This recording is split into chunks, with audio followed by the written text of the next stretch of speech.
Megan's tray of champagne flutes trembled in her grip. The entire restaurant had fallen into an unnatural hush except for one sound: the raw, heartbreaking sobs of a small child. She glanced toward the private dining hall where every server had been explicitly warned never to enter. The boy's cries grew louder, more desperate, and she watched as the man holding him, a devastatingly commanding figure in a tailored midnight suit, looked more helpless than any powerful person should ever look. Their eyes met across the gleaming marble floor. His were dark and storm-filled, exhausted and searching. Before the maitre d' could intercept her, Megan's feet were already moving toward the forbidden room. She didn't know that the man was Charles Coakley, Boston's most feared mafia boss. She only knew that no child should sound that shattered. If you want to see how one act of compassion changed 3 lives forever, like this video, subscribe to the channel, and tell me where you're watching from.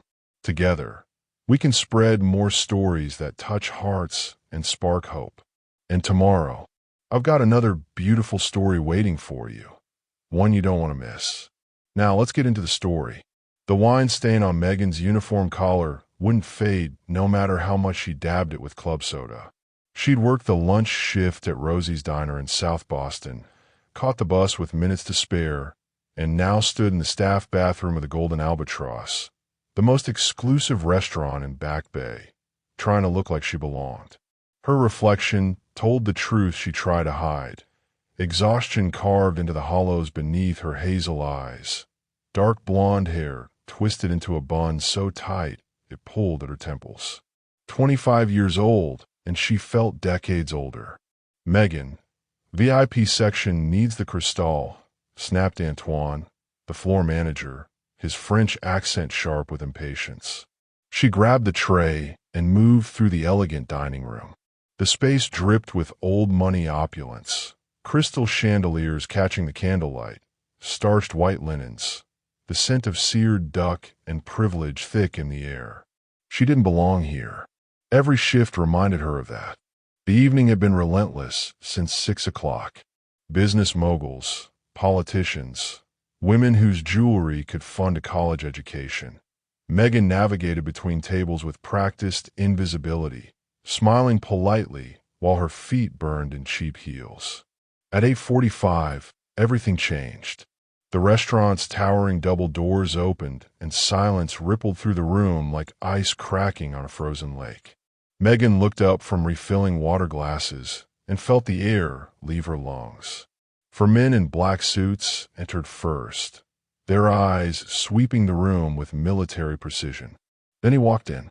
Megan had never seen someone command gravity just by existing.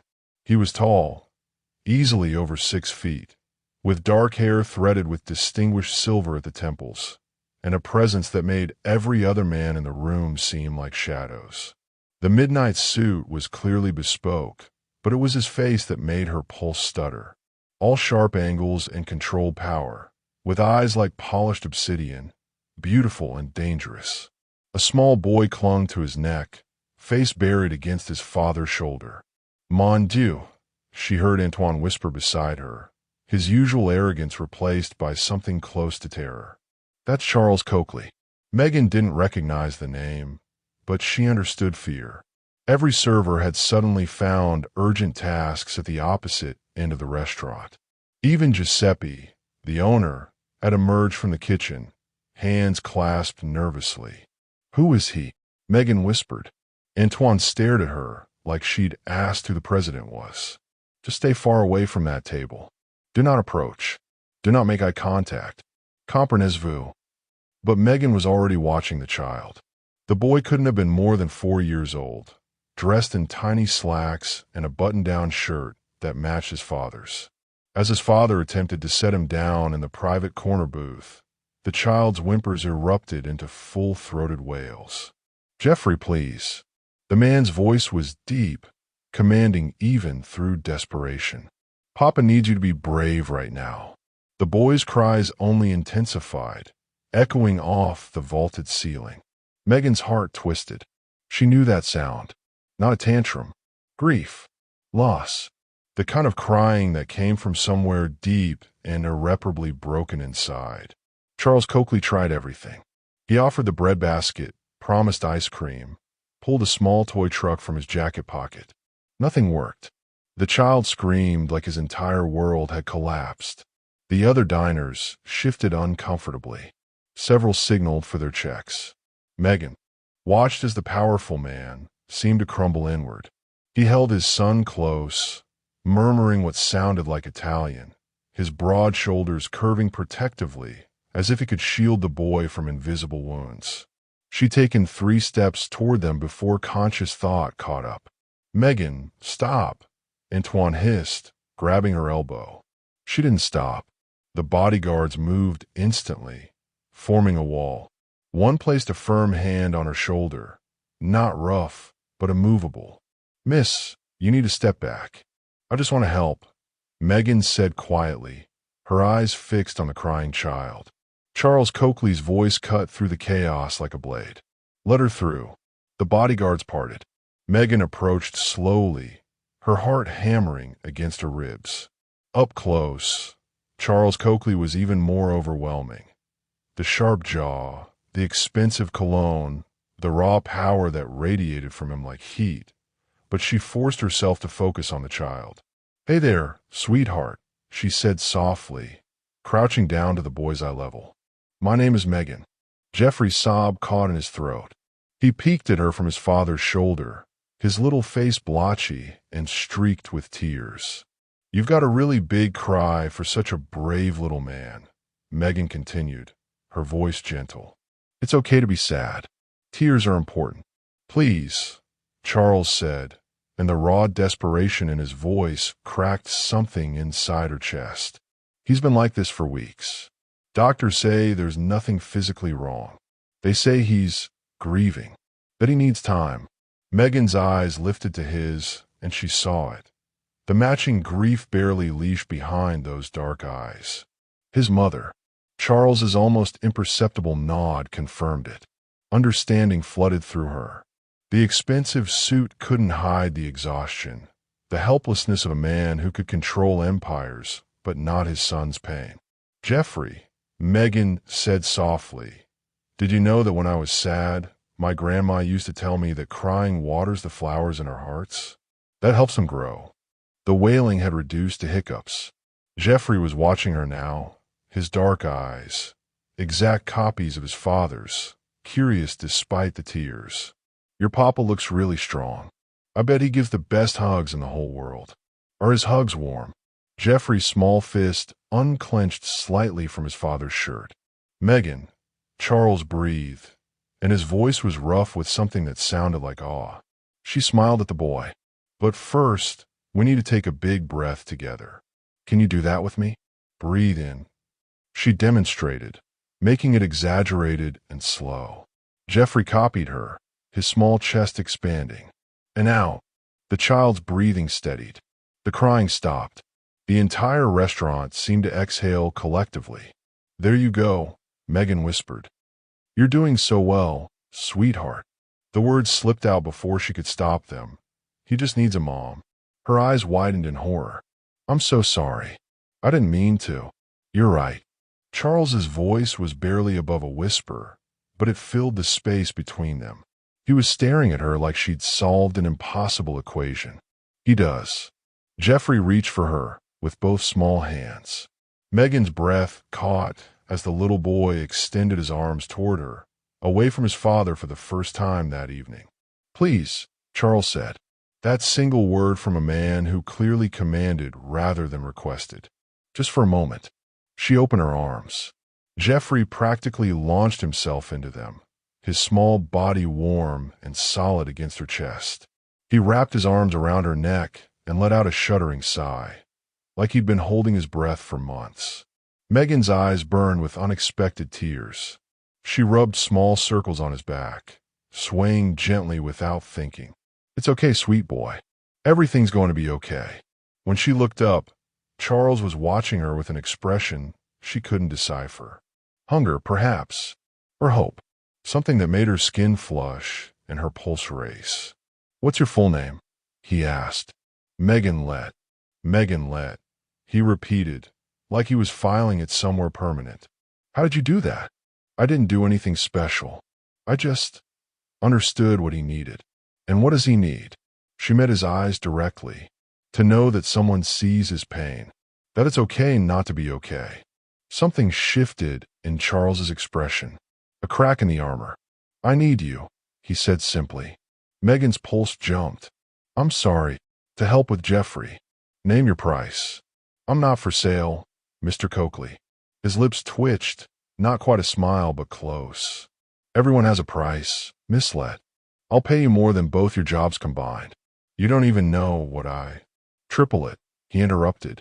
Whatever you're making now, triple it. She blinked. That's... You have a gift with him. He leaned forward slightly. I've employed 17 nannies in the past 6 months. All of them highly credentialed. You calmed him in under 2 minutes. That's not something money can buy. Except apparently, it can. So I'm buying it. I'm not a nanny. I'm a waitress.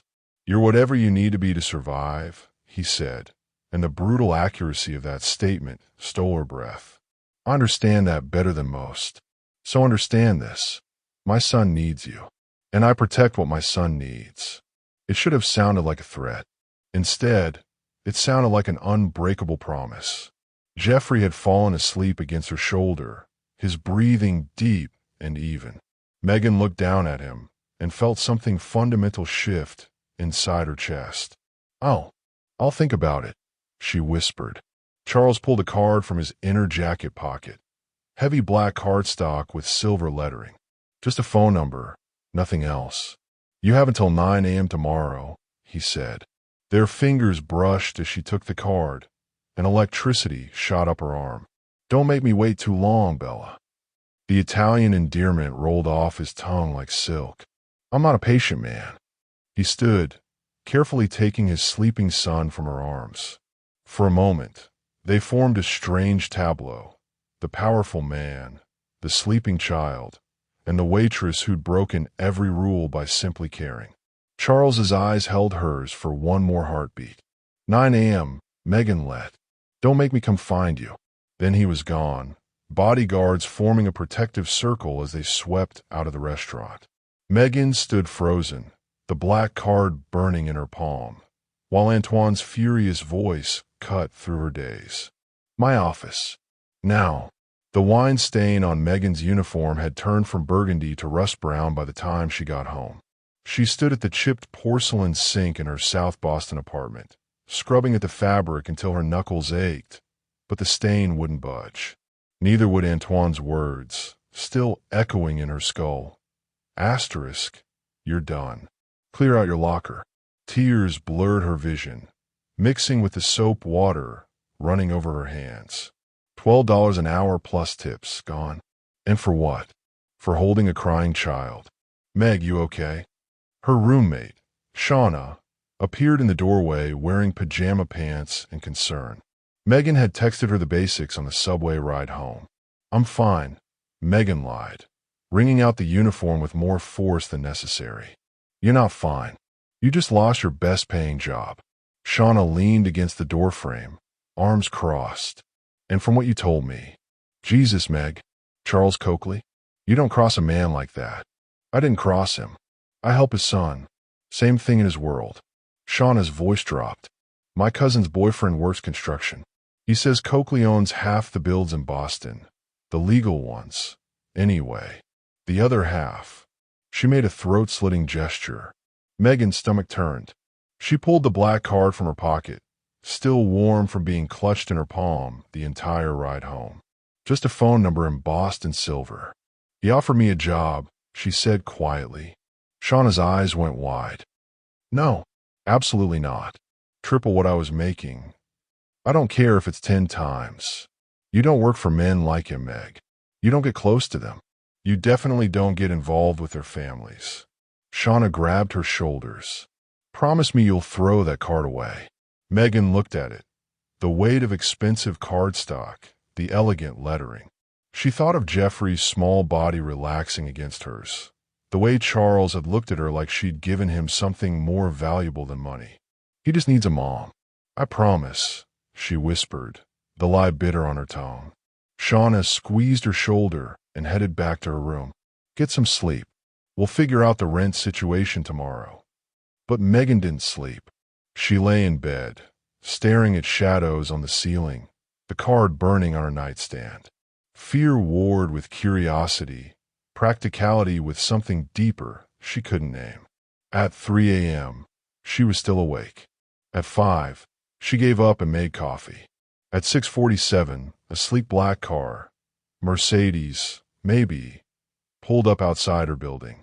Megan watched from the window as a driver in a press suit emerged and approached her door. Her heart hammered. She hadn't called, hadn't decided. The knock was firm but polite. She opened the door to find the driver holding a black envelope sealed with silver wax. An ornate C pressed into it. Miss Megan led. His voice was professional, accent vaguely Eastern European. She nodded, unable to speak. For Mr. Coakley. He handed her the envelope and returned to the car without another word. Inside, heavy cream stationery bore a single line in elegant script. You're owed a conversation. Today, 9 a.m. Coakley Estate. The car will return at 8:30. Asterisk. No signature. No request. A statement of fact. Megan's hands trembled. This was insane. She should call the police. Except what would she say? A wealthy man wants to talk to me about babysitting? At 8:25, she was showered and dressed in her only interview outfit. A simple navy dress Shauna had lent her months ago. At 8:30 exactly, the black Mercedes returned. She left a note. Job interview. Back this afternoon. M. The drive was silent.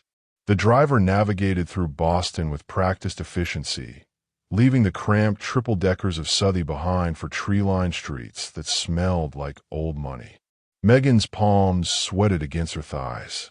When they turned onto a private road, her breath caught. The Coakley estate loomed behind wrought iron gates 15 feet high, crowned with security cameras that tracked the car's approach.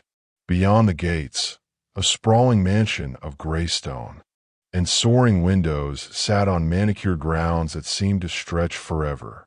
Fountains, gardens, the kind of wealth that didn't advertise. It simply existed, immovable and absolute. The gate's hydraulic hiss made her flinch. As they began to open, a small voice pierced the morning air, bright, excited, impossible to mistake. Megan. Her heart stopped.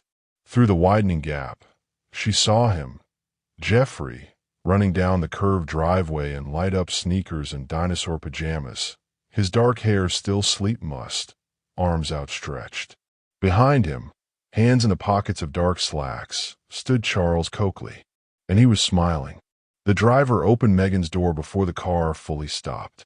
Jeffrey collided with her the moment her feet touched the circular driveway, wrapping his small arms around her knees with surprising strength. You came. You came. His face tilted up, beaming with pure joy. Hey, sweetheart. Megan's voice caught as she crouched down, her worn Target flats stark against the pristine cobblestones. Of course I came. Jeffrey, let Miss Let breathe. Charles's voice was smooth, controlled, but something flickered in his dark eyes as he watched his son cling to her. He extended a hand. Thank you for coming. His palm was warm, his grip firm, but not crushing. Megan stood, hyper-aware of the contrast. His perfectly tailored charcoal shirt, her borrowed dress with a loose button she'd safety pinned that morning. Your note didn't leave much room for refusal, she said. His lips curved slightly. I don't believe in leaving things to chance. He led her inside. Jeffrey still attached her hand. The entrance hall stole her breath. Vaulted ceilings soared above floors of white and gray marble, so polished she could see her reflection. Oil portraits in gilded frames lined the walls, stern-faced men who shared Charles's sharp jawline.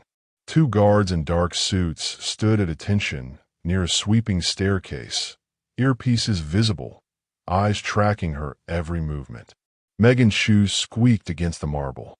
The sound echoed like a betrayal. This way. Charles gestured toward a sunlit room off the main hall, a study with floor-to-ceiling windows overlooking manicured gardens. Leather furniture, built-in bookshelves, the scent of expensive coffee. He poured her a cup without asking. Cream? Sugar? Both, please. Jeffrey tugged her toward a toy chest in the corner, already chattering about his race cars. Charles watched them, his expression unreadable. He hasn't smiled in 6 months, he said quietly. The psychologist said it's trauma, selective attachment, trust issues. His jaw tightened. He screamed when the last nanny tried to hold him. Megan looked at the boy arranging cars by color, humming tunelessly.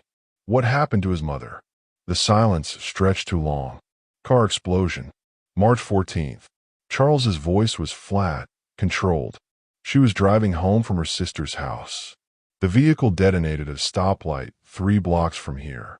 Megan's coffee cup rattled against the saucer. Oh my God. The investigation ruled it mechanical failure. His eyes met hers, and she saw the truth he wasn't saying. But there are always rumors. In my line of work. That it was meant for you. Yes. The word hung between them like smoke. Jeffrey was home with me. Charles continued. He heard the sirens. Saw the police come to the door. He hasn't been the same since. Won't sleep alone. Won't let anyone close. He paused. Until you. Megan watched Jeffrey drive a miniature truck toward her shoe, making engine noises. I'm not a nanny, Mr. Coakley. I don't have training or credentials or... You calmed him when 17 highly qualified professionals couldn't. Charles leaned forward, intensity radiating from him. Degrees don't matter. Certifications don't matter. Results do. And you got results in 2 minutes that I haven't seen in half a year. You don't know anything about me. I know you work 2 jobs to afford a 1-bedroom apartment in Southie that you split with a roommate named Shawnachun. I know you're 3 credits short of a bachelor's degree in social work from UMass Boston, suspended 2 years ago for non-payment. I know you send money to your mother in Springfield every month, even when you can't afford groceries. His gaze didn't waver. I know you're exactly who my son needs. Heat flooded her face, violation warring with something uncomfortably close to being seen. That's invasive. That's thorough. He stood, moving to the window. I'm offering you $75,000 a year. Room and board included if you want it. Weekends off. Health insurance. And I'll cover the rest of your tuition. The numbers made her dizzy. Why? Because you're whatever my son needs you to be. He turned back, shadows crossing his face. And I protect what he needs. Jeffrey tugged her sleeve. Will you stay? Please. Those dark eyes, so much like his father's, looked up at her with desperate hope. Megan's resistance crumbled. 1 week, she heard herself say. Trial basis. If it doesn't work, it will. Charles's certainty was absolute. As he walked her through the security protocols, room assignments, and daily schedules, Megan caught movement through the window, a dark sedan idling just beyond the estate gates, windows tinted, engine running. Mr. Coakley, she pointed. He glanced out, his expression hardening. The car pulled away slowly. Security will handle it, he said, but his hand had moved instinctively to his phone. When Megan looked back, 2 guards were already heading toward the gate. And she realized the walls keeping danger out might also be keeping her in. By day 3, Jeffrey's laughter had become the soundtrack of the Coakley mansion. More purple, he squealed, smashing his paint-covered hands onto the giant sheet of butcher paper Megan had spread across the kitchen floor. Make an octopus. Octopuses have 8 legs, buddy. You've given him 12. He's a special octopus. Megan laughed, adding another handprint. Her jeans were splattered with paint, her hair escaping its ponytail, and she'd never felt lighter. This world of marble and security cameras had somehow become a place where a little boy could make art on the floor without fear. She didn't notice Charles watching from the doorway until Jeffrey shouted, Daddy, come see. Charles stepped in, still in his suit from whatever meeting had occupied his morning. His eyes moved from the paint-covered chaos to Megan's face, and something in his expression softened. "That's quite an octopus," he said. "It's Oswald," Jeffrey announced. "He protects treasure." "Does he?" Charles crouched down, careful not to disturb the artwork. "What kind of treasure?" Jeffrey thought seriously. "The important kind." Over his head, Charles's eyes met Megan's. The weight of that gaze made her pulse quicken. "Indeed," he murmured. The pattern established itself quietly. Mornings meant pancakes. Jeffrey standing on a step stool, carefully pouring batter while Megan guided his hands. Afternoons brought stories on the garden bench, Jeffrey's head growing heavy against her shoulder. Evenings were bath time negotiations and dinosaur pajamas. And Charles was always there, hovering in doorways, arriving home earlier each day, his phone calls growing shorter. He used to work until midnight, mentioned Rosa, the housekeeper, as she folded laundry. Now he's home by 6. Haven't seen that in years. That evening, Charles appeared as Megan was setting the table in the smaller dining room. Not the formal one, but the cozy space with windows overlooking the garden. "I thought we could eat together," she said, suddenly uncertain. "If that's appropriate." Jeffrey wanted. "It's perfect." He loosened his tie, and for the first time, she saw him look almost relaxed. Dinner became a ritual. Jeffrey chattering between them, Charles asking about her day with genuine interest. She learned about Coakley Construction, the legitimate empire of hotels, residential developments, infrastructure contracts, and the other business. The questions slipped out during their 4th dinner together. Charles's fort paused. "What have you heard?" "Enough to know there's something you don't talk about." He was quiet for a long moment. "There are aspects of my work that stay separate from this house." From him. His eyes found Jeffrey, who was building a mashed potato mountain. "I keep it that way for a reason." "Does it keep you safe?" "Safety is an illusion, Megan. I deal in certainties. Control." He flexed his right hand unconsciously, and she saw them. Faint white scars across his knuckles, old and deliberately hidden by his careful gestures. "How did you get those?" she asked softly. His smile didn't reach his eyes. Reminders of a younger, stupider version of myself. She didn't push, but she noticed he wore long sleeves after that, even in the warm house. The storm hit on her 6th night. Thunder cracked, so loudly the windows rattled. Jeffrey had gone down easily, exhausted from a day at the private playground Charles had commissioned. Megan was heading to her room when the lights flickered, died, then hummed back to emergency power, dim and amber. She found Charles in his study, sitting in near darkness, an untouched glass of whiskey catching the lightning through the windows. "Power should be restored in a few minutes," she said from the doorway. "Sit." It wasn't a command, almost a plea. She settled into the chair across from him, the storm raging outside. "When she died," he said into the darkness, his voice stripped bare. "The light went out.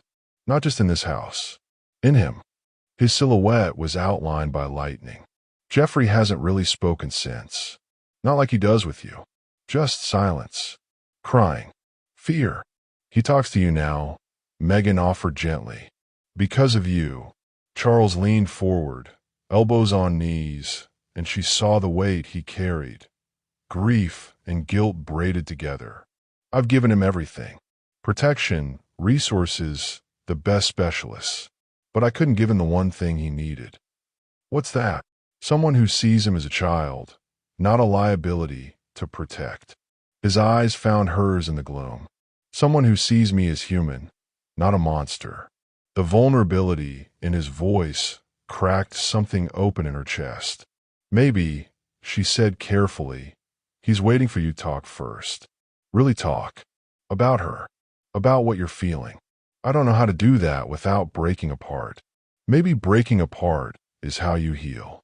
Lightning illuminated his face, raw, unguarded. When the lights surged back to full power, he looked away quickly, but not before she saw the moisture in his eyes. "Stay," he whispered. "Pass the week. Please." It wasn't about money anymore. They both knew it. "Okay," Megan breathed. And when Charles looked at her this time, it wasn't fascination in his gaze. It was hope. Jeffrey's breathing had finally evened out. His small hand curled around his stuffed elephant. Megan brushed the dark hair from his forehead and whispered, "Sweet dreams, brave boy." She was pulling his door nearly closed when Charles's voice came from the hallway. "Join me for a drink." Something in his tone, quieter than usual, almost uncertain, made her pulse skip. "Just one," she agreed. He'd already poured 2 glasses of wine in the study, rain beginning to patter against the windows. Not the hard storm of nights before, but something gentler. He handed her a glass, their fingers brushing. "You've been here 2 weeks, he said, settling into the leather chair across from her. "How are you finding it?" "Really, honestly, surreal." She took a sip. "I wake up in a room bigger than my old apartment. I spend my days with a little boy who's stolen my heart. And at night, I have dinner with a man who—" She trailed off. "Who what?"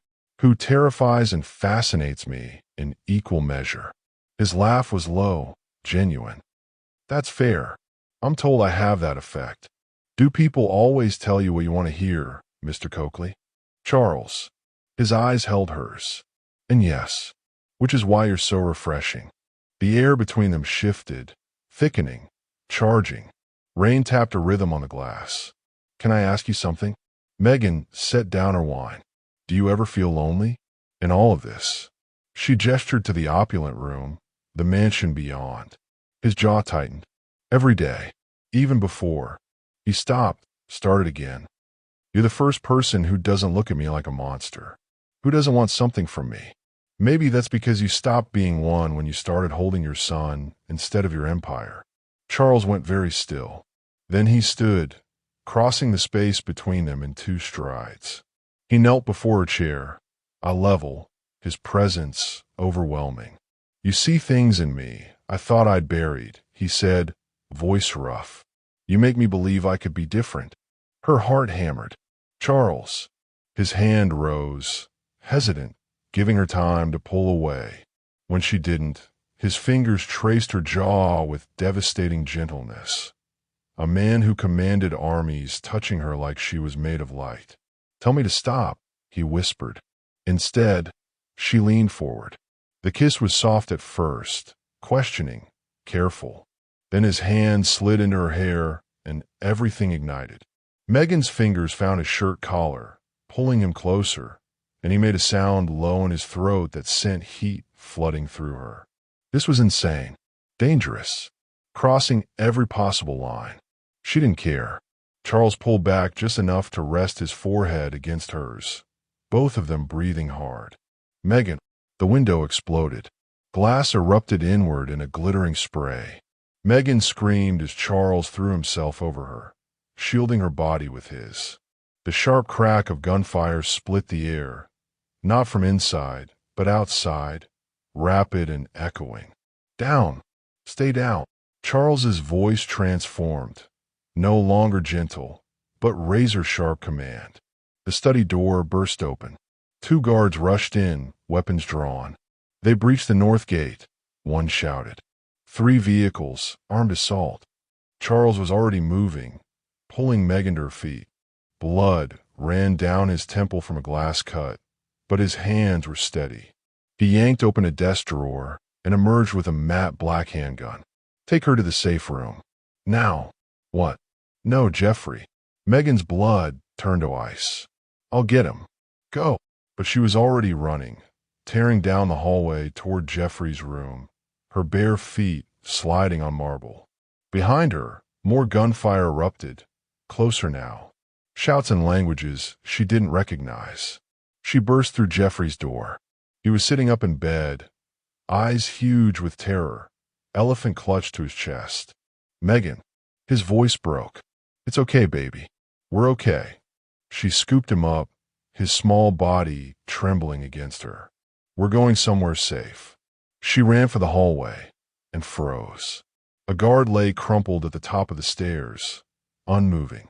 Heavy footsteps thundered up from below. Megan reversed course, heading for the back stairwell Charles had shown her during the security tour. Jeffrey's arms locked around her neck, his face buried in her shoulder. Sweetheart. Stay quiet. Stay. The door to the back stairs exploded open. A man in black tactical gear and a ski mask filled the doorway, gun raised. But his eyes, cold, calculating, went straight to Jeffrey. There you are, Piccolo, he said in accented English. Megan backed up, instinct screaming. Don't you dare. He lunged forward. Jeffrey's scream pierced the air as the man's hands grabbed for him, trying to wrench him from her arms. Megan held on with desperate strength, but he was too strong, trained, brutal. No. She kicked, clawed, fought like a wild thing. The man backhanded her across the face. Stars exploded in her vision. Her grip loosened. Jeffrey slipped from her arms. Megan. The boy's shriek was pure terror. And then, a gunshot, deafening in the enclosed space. The masked man's head snapped back.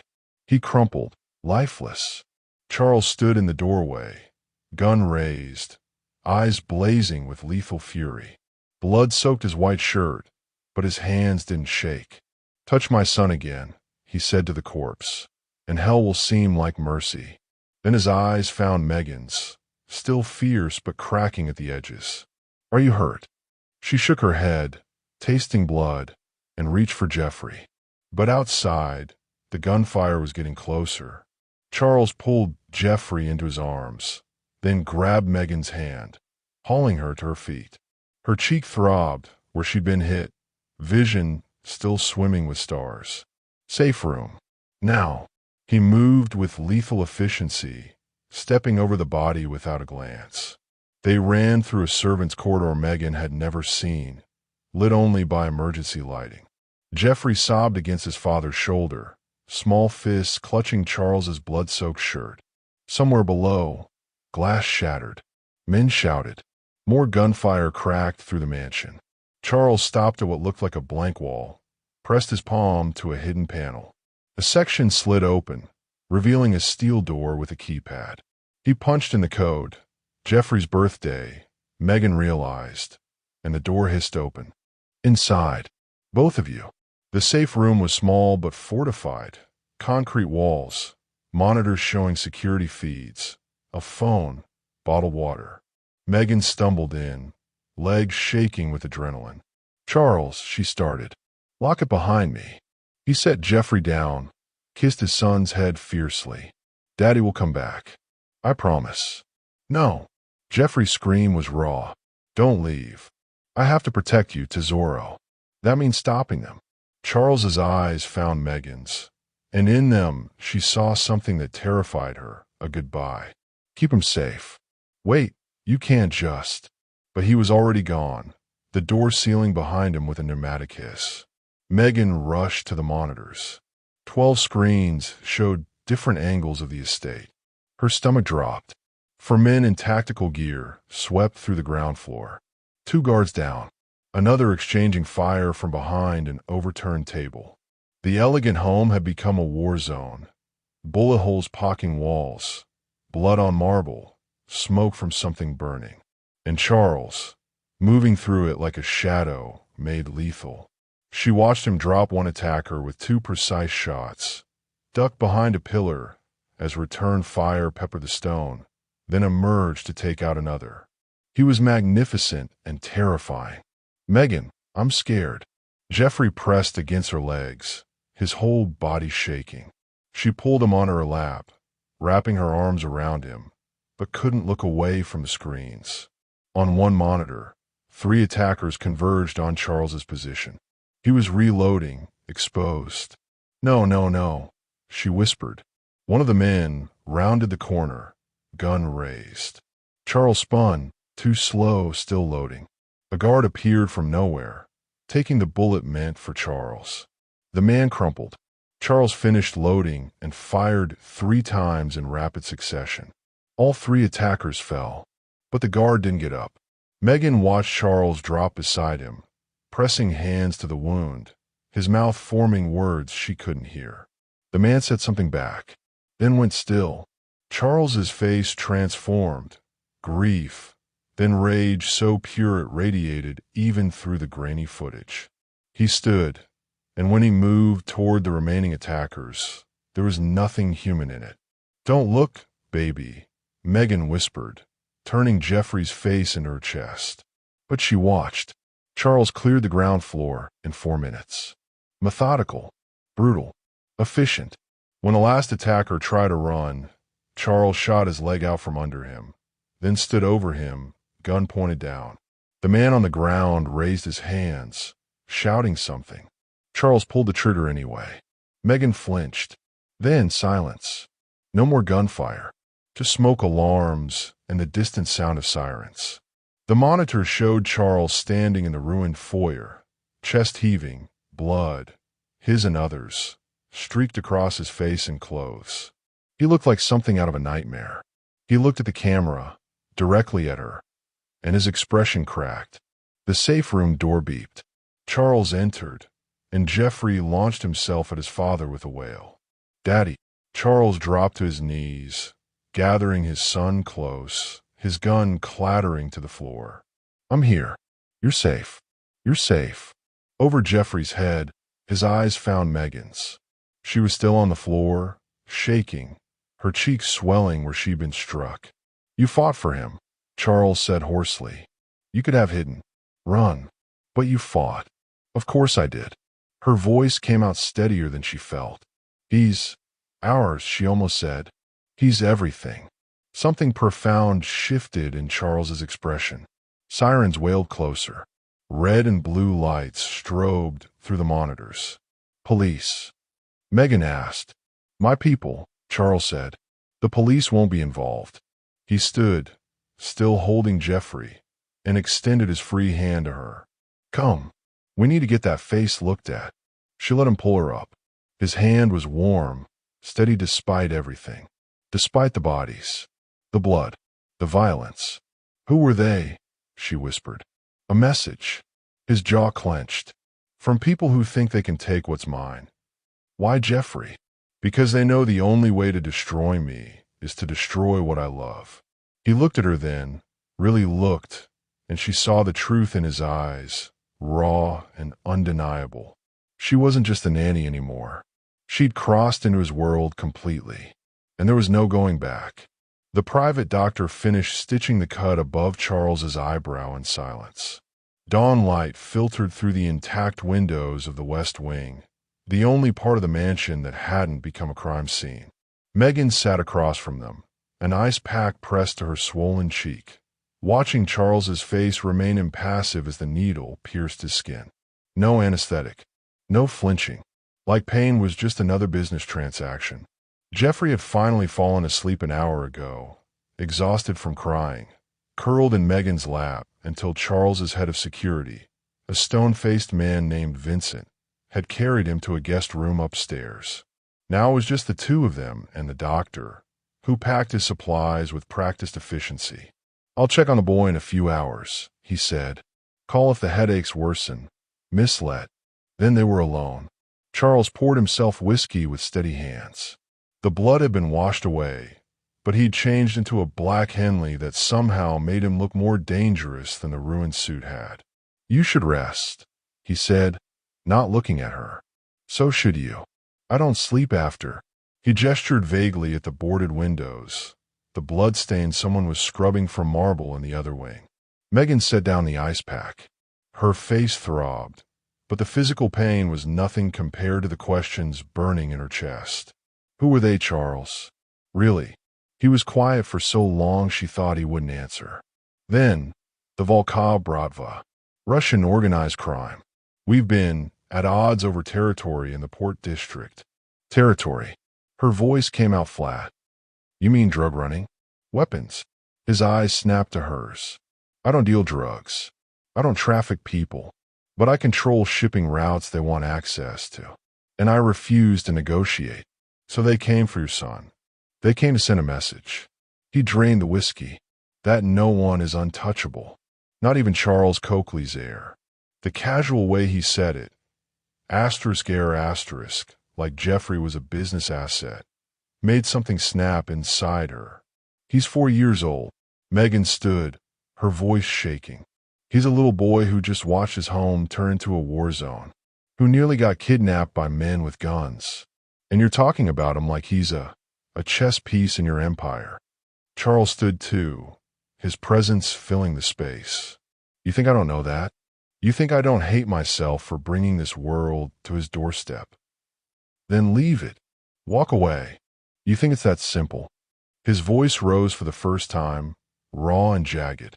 You think I can just resign from this life like it's a job at a bank? My world runs on blood, Megan. On fear and debts older than Jeffrey. I was born into the Coakley family, and I will die in it. There is no walking away. Your wife did. The words hung between them like a knife. Charles's face went deathly pale. What did you say? Megan's heart hammered, but she pushed forward. Rosa told me. Catherine wasn't involved in your business. She hated it. She was trying to take Jeffrey and leave when I got her killed. His voice cracked like breaking glass. Is that what you want to hear? That the car bomb was meant for me, but my wife died instead because I refused to let her go, because I thought I could protect them better by keeping them close. Tears streaked down his face. The first time she'd seen him cry. She begged me, he whispered, said she'd disappear, change their names, just let them go. But I was arrogant, convinced my power could shield them. And instead, he sank back into the chair, head in his hands. Instead, I killed the only woman I'd ever loved and destroyed my son's childhood. Megan's anger dissolved into something more complicated. Grief for him, for Catherine, for Jeffrey. She knelt in front of him, gently pulling his hands from his face. You didn't kill her. The men who planted that bomb did. I might as well have. No. She made him look at her. You're not responsible for their evil, but you're responsible for what you do next. For Jeffrey. For yourself. What I do next? He laughed bitterly. I've already decided. Vincent is arranging transport. I'm sending you and Jeffrey away. Switzerland. New identities. Enough money to... No. Megan, you don't understand. I understand perfectly. Her hands tighten on his. You think pushing us away will keep us safe. But Jeffrey doesn't need safety, Charles. He needs his father. He needs you to choose him over your empire. To actually fight for something besides control. I'm fighting for him. Then fight smarter. Her voice softened. You said it yourself. You can't walk away. So change it from the inside. Legitimize. Pivot. Use your power to build something Jeffrey can actually inherit without blood on it. Charles stared at her like she'd suggested he fly to the moon. You have no idea what you're asking. I'm asking you to be brave enough to love your son more than you fear losing your power. She cupped his face, thumbs brushing away tears. I'm asking you to let me stay and help you do it. If you stay, you're in danger. Always. I was in danger the moment I walked into that restaurant. She smiled sadly. At least now I know what I'm fighting for. Why? His voice broke. Why would you do this? Risk everything for us? The answer rose up from somewhere deep and undeniable. Because somewhere between finger painting and bedtime stories, you both became mine to protect too. Charles closed his eyes, and when he opened them, something had fundamentally shifted. If you stay, he said carefully, I need to tell you everything. All of it. The business, the enemies, the things I've done. You deserve to know exactly what you're choosing. Okay. And you have to promise me. If I tell you to run, you run. No arguments. No heroics. She thought of throwing herself between Jeffrey and that masked man, the pure instinct that had overridden everything else. I can't promise that. A ghost of a smile touched his lips. I know. That's what terrifies me. He pulled her up and into his arms, holding her like she was the only solid thing in his crumbling world. She breathed in smoke and copper and expensive cologne, feeling his heart hammer against her cheek. I don't deserve you, he whispered into her hair. Probably not, she agreed. But Jeffrey does. So you're stuck with me. His laugh was wet, broken real. Outside, Vincent's men worked to secure the estate. The Volcaw bodies had been removed. Police, the ones on Coakley payroll, had filed reports that would lead nowhere. The world kept turning, dark and dangerous. But in this moment, wrapped in each other, they chose to believe in something else. Hope. 6 weeks after the attack, Megan woke to the sound of Jeffrey's laughter drifting through her open window. She padded to the balcony in bare feet, the morning sun warm on her face. Below, in the restored garden, Jeffrey chased a soccer ball across the lawn while Charles, in jeans and a t-shirt, looking almost ordinary, played goalkeeper with exaggerated dramatics.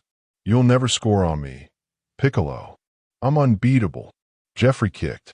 The ball sailed past Charles's outstretched hands. Goal. The boy threw his arms up, jumping in victory. I'm the champion. Charles scooped him up, spinning him around. You are the greatest striker in all of Boston. Megan's chest tightened with something that felt dangerously close to belonging. The bruise on her cheek had faded to nothing. The nightmares came less frequently now. And Jeffrey was speaking in full sentences, sleeping through the night, smiling so often it seemed impossible. He was the same grief-stricken child from 2 months ago. Megan.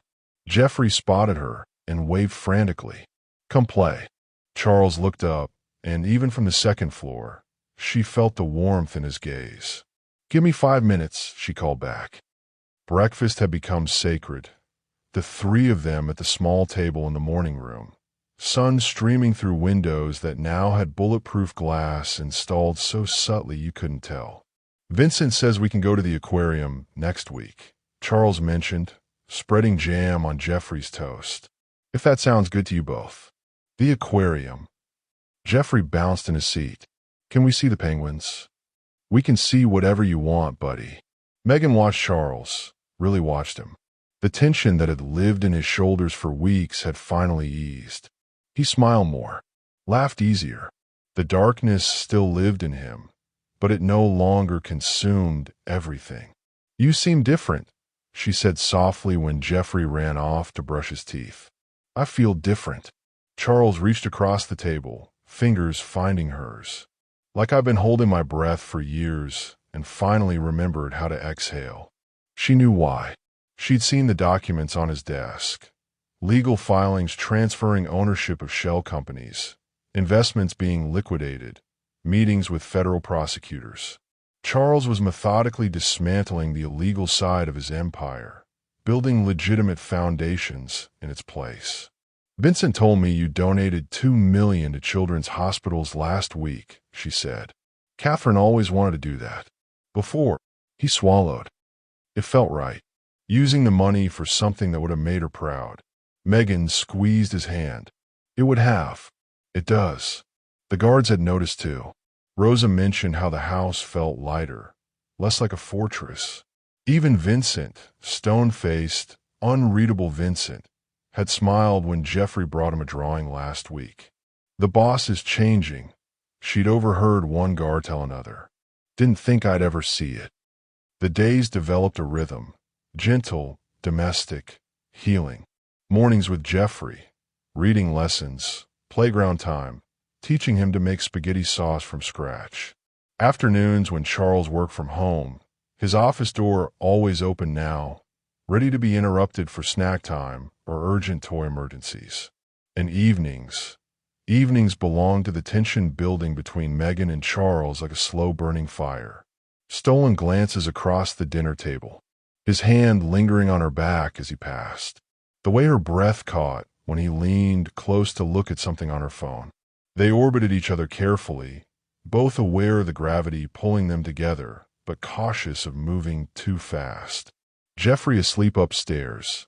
They'd share wine in the study. Talk about everything and nothing. Her abandoned degree, his childhood in South Boston before the money, dreams they'd stopped letting themselves have. Sometimes I forget you're the same man I saw in that restaurant, she said one evening, curled in the leather chair across from him. I'm not. His eyes held hers. That man was drowning.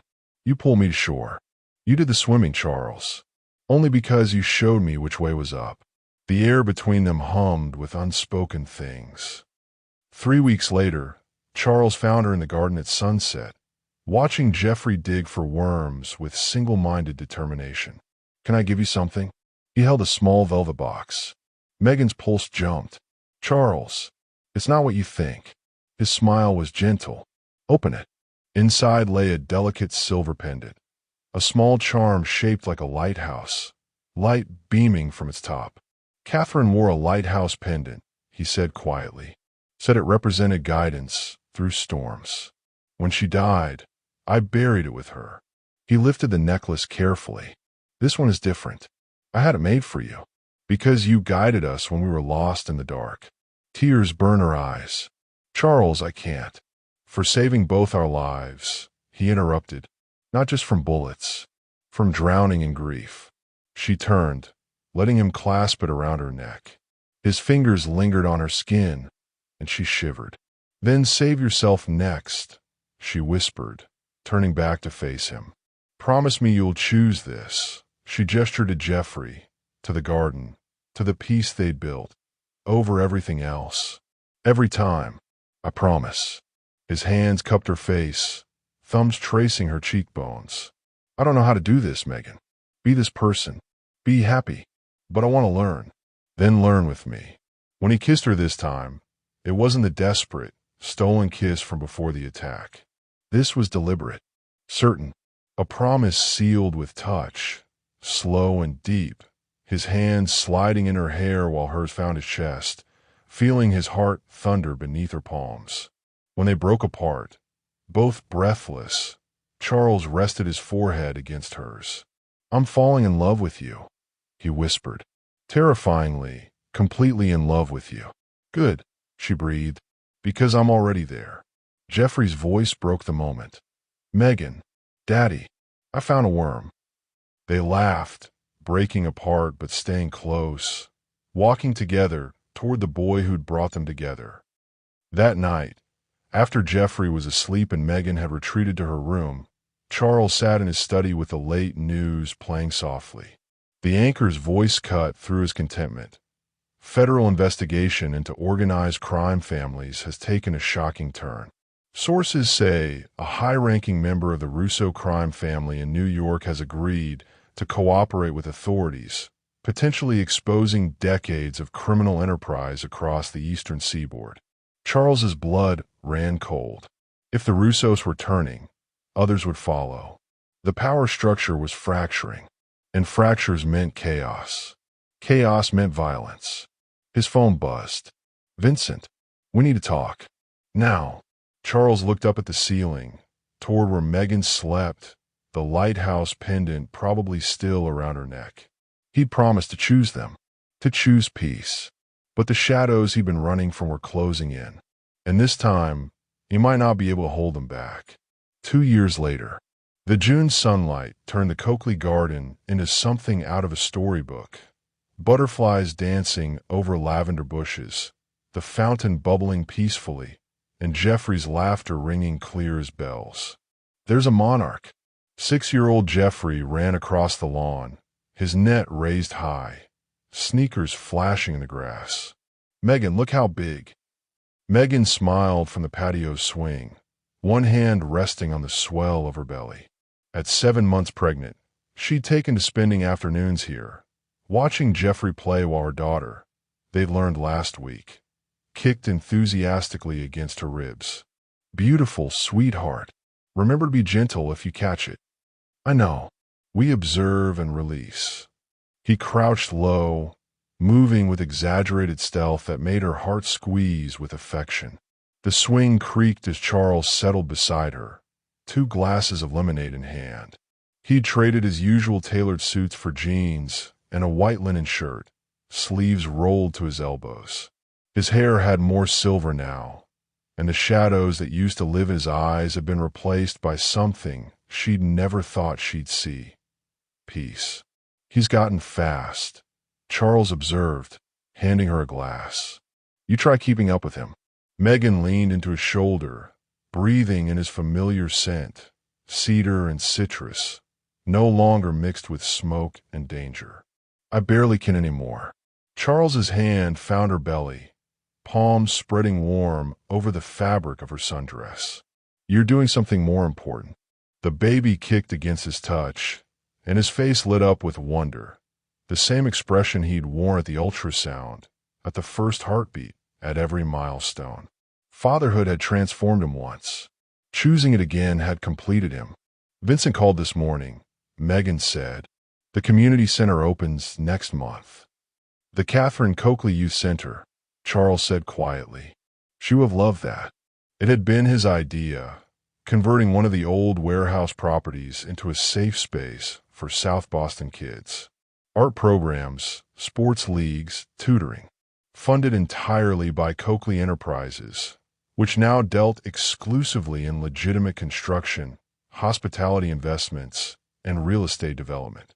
The transformation had taken 2 years of federal cooperation, testimony, and cutting ties with everyone from his old life. Some had gone to prison. Others had disappeared into witness protection.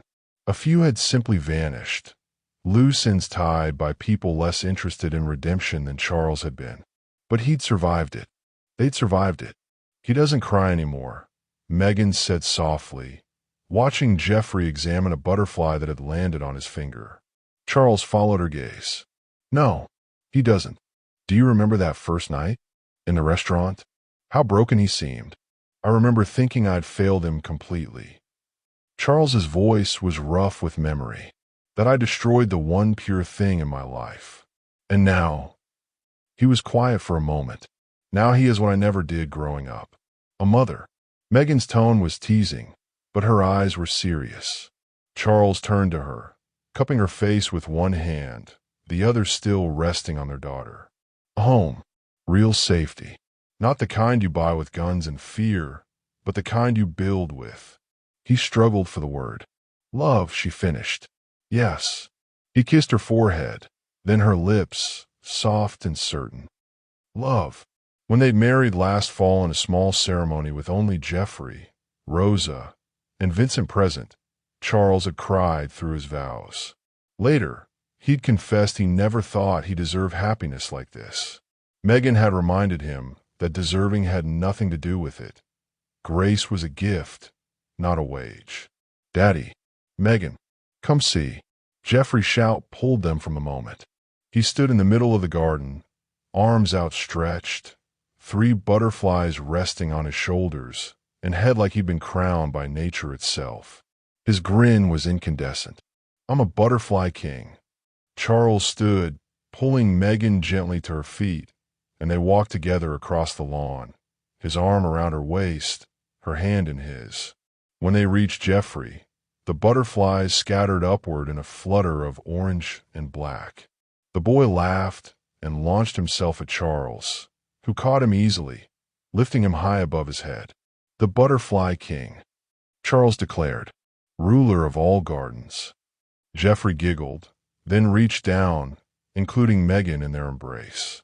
She wrapped her arms around both of them, and for a moment, they were a perfect circle, father, son, wife, and the daughter growing between them.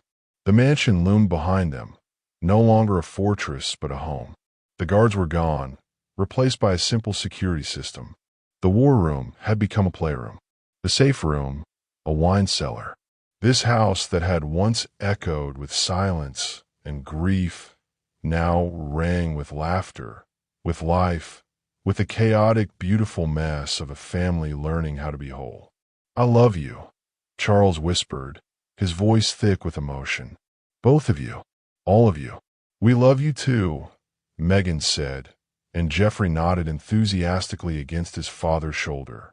As the sun began to set, painting the garden in gold, they walked back toward the house together, Charles carrying Jeffrey, Megan's hand in his, their daughter kicking gently, as if she too was eager to join this imperfect, precious family. Behind them, butterflies danced in the fading light, and the man who had once ruled through fear had finally learned to live through love. Thank you for watching this story to the end. If you enjoyed this story, you will surely love the next one. It's as crazy and more intriguing as you can ever imagine. So do check it out.